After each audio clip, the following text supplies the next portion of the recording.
I'm Wendy Stacey. I have been doing astrology for 30 years now. Oh dear. And I started in New Zealand when I was 19 and came to the UK when I was 26 to continue my studies, really. And it's just sort of kept going from there. Do you have any area of specialization?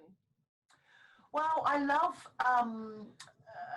all branches of astrology, I have to say. When I retire one day, I plan to learn traditional and Vedic and all that. Oh, but, wow, everything. Yeah, but I'm not sure when I'll retire. So ever. But I guess my favourite area, I love all branches. I think that's, right. And I learned through psychological astrology, but two areas that really fascinate me, I guess, is mundane.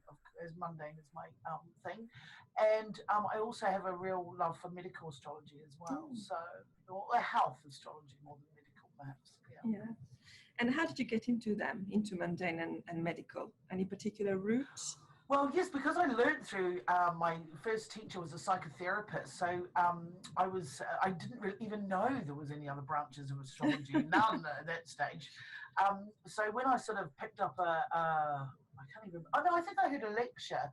I heard a lecture one day at a New Zealand conference, and I thought, oh my god! And of course, because I was done a degree in sociology and stuff like that, I was all doing a degree in sociology. I was fascinated by that there was this sort of branch. So that's really what spearheaded my career in that direction, really. Oh, excellent. Okay. Or research, yeah. And just for the students out there, how would you describe your typical day as an astrologer? I'm not sure I am a typical astrologer. Yeah. Well, it's very, very busy. So I'm not sure that's every typical astrologer's day. Well, I'm right in the middle of organising 2 conferences at the moment. Well, more 3 than 2. So, my work for the Astrological Association takes up a lot of time because we have the journal and the other publications, and we have the conference, and lots of things need to get done. So I spend a lot of time doing that. I spend a lot of time marking student work and planning classes, planning online classes. I try and do a lot of writing, that seems to be the last thing that gets done. It's great when it comes out, though, by the way. Well, thank you, but it's really so I guess the community stuff, last night I was in Beaconsfield doing a talk, but I double booked the APAE meeting, so I was having to do this meeting at someone's house. So my life can be quite crazy sometimes. And then when I can, I just like to research, and I love research, and so. Yeah. I think that's what typifies us astrologers in general. Yeah. This thirst for knowledge. Well, exactly. And that never really stops. And then, of course, I'm doing webinars, and so it's busy. My life is quite busy. I would like to do other things because I love business as well. When I have, so.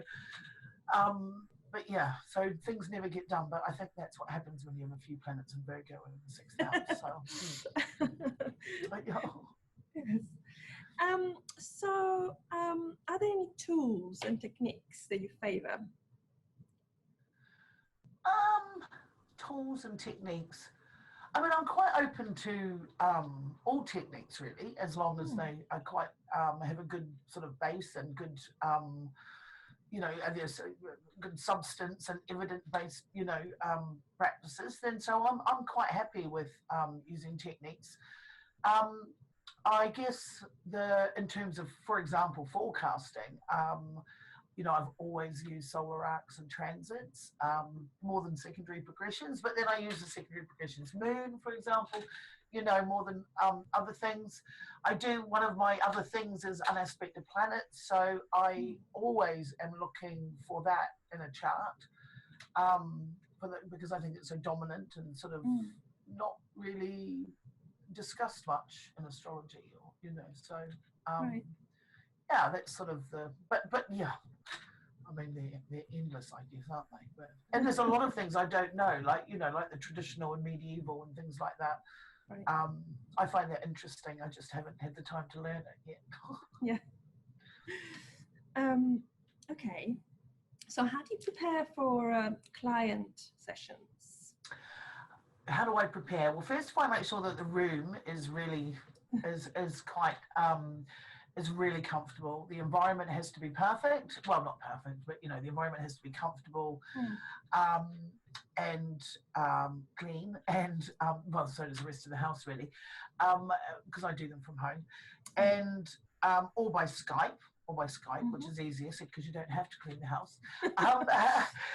And in terms of preparing actually for the, you know, the client, I would print out their natal chart. I would print out their a tri-wheel with their natal progressions and transits, and I would explore both of those.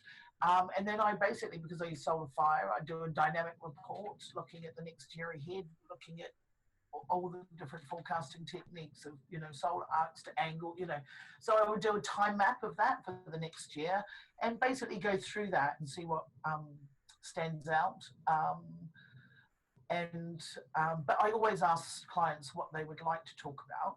Often they say, often they tell you, and often it comes out in the consultation.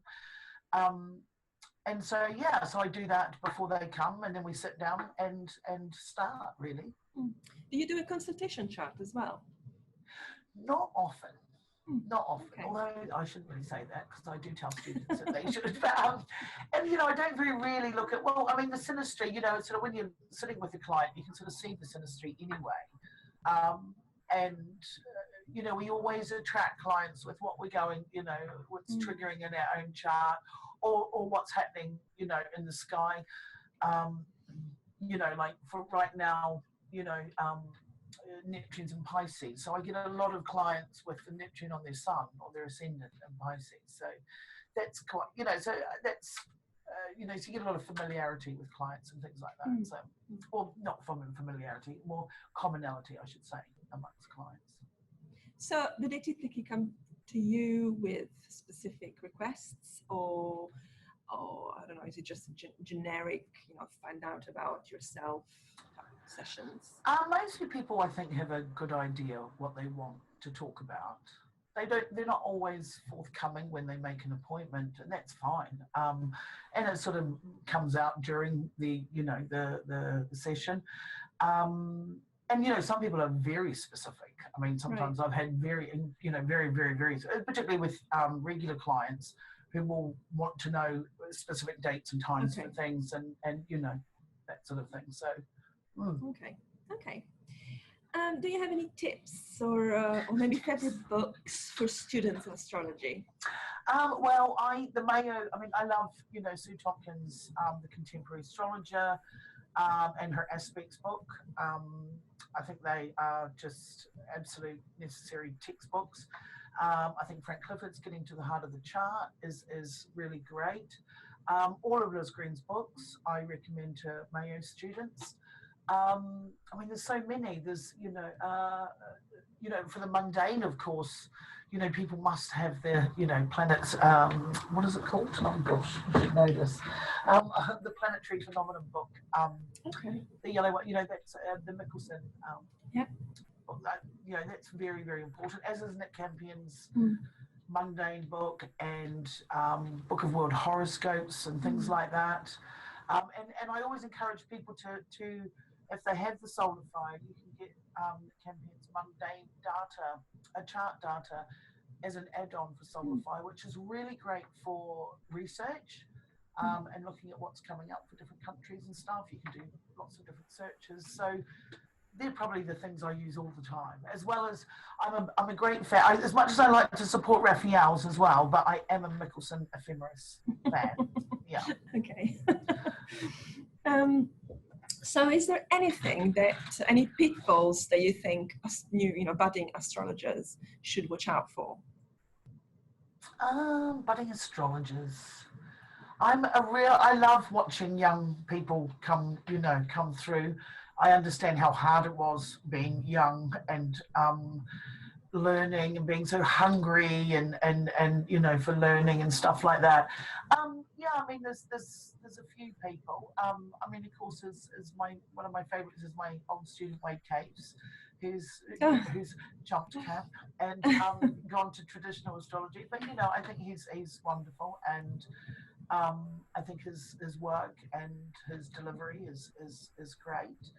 But there's a lot of young astrologers that aren't being noticed, which I think would be great to tap into as well. You know? Well, there's not a lot of young astrologers out there, but I think there could be a lot more, as well.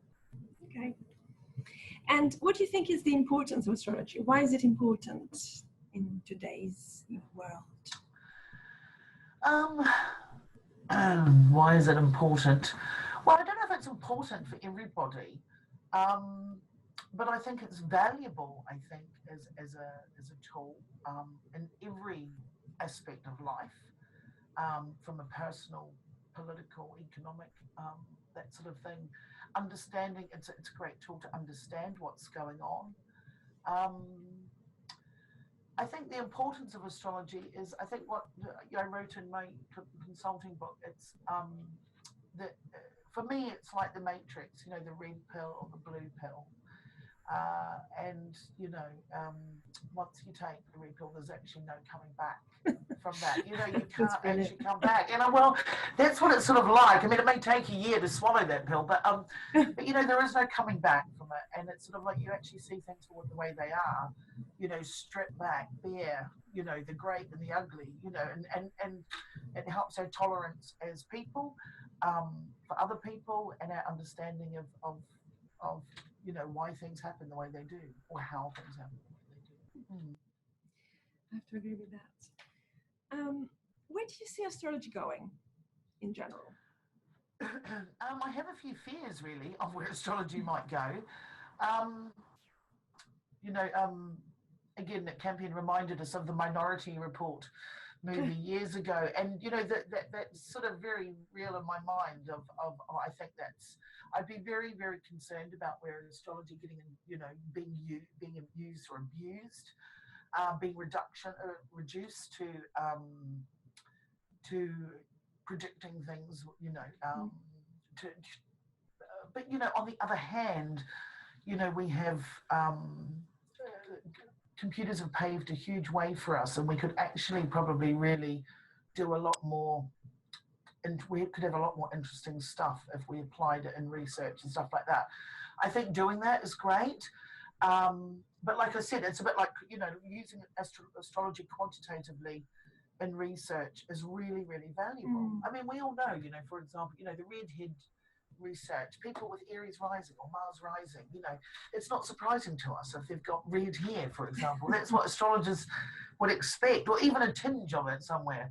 But you know, quantitative research can be reductionist as well, so I'd be a bit concerned about that being abused. But I would not like to see, I would like to see astrology probably a little bit more accepted. Like in Turkey, I was there, and people know their, Hakan Kurkoglu, a friend of mine, said, people know their moon sign and ascendant. Everyone knows what their moon sign ascendant is. And we said, no way. And we pulled a waiter over and he said, do you know what your ascendant is?